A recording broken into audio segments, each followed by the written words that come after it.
Hi, it's Mr. Ramage, and in today's video, we're diving into a fascinating topic that has woven its way through the tapestry of history, the symbol and the word fasces.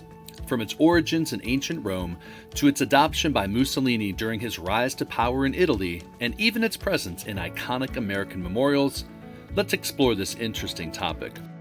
Our story begins in the heart of the Roman Republic, where the fasces emerged as a powerful symbol of authority. The term fasces itself is derived from the Italian word fasces, meaning a bundle of rods tied together around an axe. These bundles represented the strength and unity of the Roman state. The fasces held significant meaning in Roman society, symbolizing the collective power of the Roman people. It was often carried by lictors, attendants of high-ranking officials, as a symbol of their authority and the state's ability to enforce order. Fast forward to the 20th century, and we find ourselves in Italy during the rise of Benito Mussolini. Fascism, Mussolini's political ideology, drew inspiration from ancient Rome, where the fasces became a central symbol of his regime. Mussolini believed that by adopting this symbol, he could evoke the glory and authority of the Roman Empire. The fasces were prominently featured in fascist propaganda, uniforms, and architecture, reflecting Mussolini's aspiration to revive the power and prestige of ancient Rome.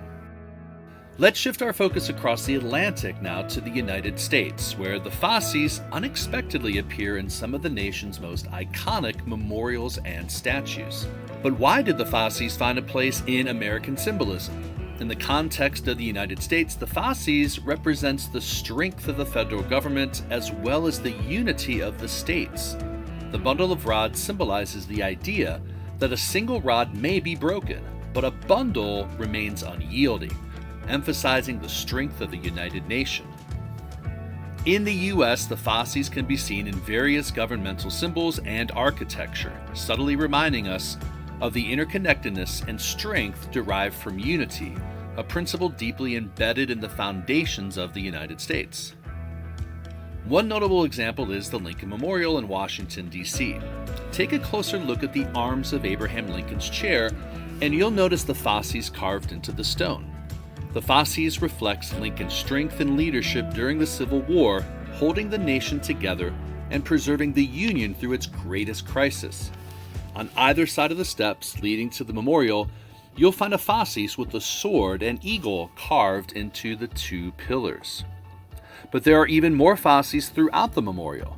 The 36 Doric columns on the exterior of the memorial, representing the 36 states of the Union at the time of Lincoln's election, could be seen as an architectural representation of the fasces. Inside the memorial, fasces can be seen in the mural above the text of Lincoln's Gettysburg Address. On the left side of the mural, a figure holds a sword and a scroll to represent justice and the rule of law.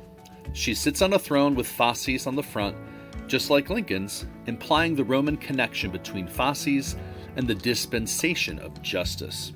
Next to the engraving of Lincoln's second inaugural address, another fasces appears. And it is worth noting that all the fasces inside of the memorial appear without the axe, suggesting an emphasis on the concept of union symbolized by the bound rods, and less on the concept of punishment as represented by the axe. But the Lincoln Memorial is not the only monument or building to be adorned with the Roman fasces. There are many more examples found in the nation's capital. For instance, you could find the fasces in the Oval Office of the President of the United States. Two are carved above the doors in the office, one leading to the President's private office and the other to the exterior walkway. The Emancipation Memorial, also known as the Freedmen's Memorial, in Lincoln Park, shows the fasces on a plinth next to Lincoln, accompanied by a profile of George Washington and a shield with the stars and stripes. The fasces does include the axe, possibly a nod to the force needed to keep the Union together during the Civil War. In the U.S. House of Representatives, two fasces flank the Speaker's podium in the center of the room. Staying in the House, the mace of the Sergeant-at-Arms of the House of Representatives is itself a fasces, one of the oldest symbols in the United States. It is designed with 13 rods, representing the original 13 colonies, bound together by silver bands, but with no axe in its design. The mace is topped with a silver globe and an eagle. Two crossed fasces, both with axes, can be found on the official seal of the United States Senate. The current version dates back to 1886 and also includes another important symbol, the Phrygian cap, another symbol dating back to ancient Rome. Atop the U.S. Capitol building stands the Statue of Freedom, whose base contains 12 fasces, and beneath the Statue of Freedom, painted on the rotunda, appears another fasces. The fresco, which is titled The Apotheosis of Washington, painted by Constantino Brumildi over the course of 11 months in 1865, contains a fasces. It is being held by the goddess Liberty, wearing the Phrygian cap and holding an open book. Liberty is also referred to in this fresco as authority, which would explain why she is holding the fasces, a symbol of the power and authority of Washington as well as the new government.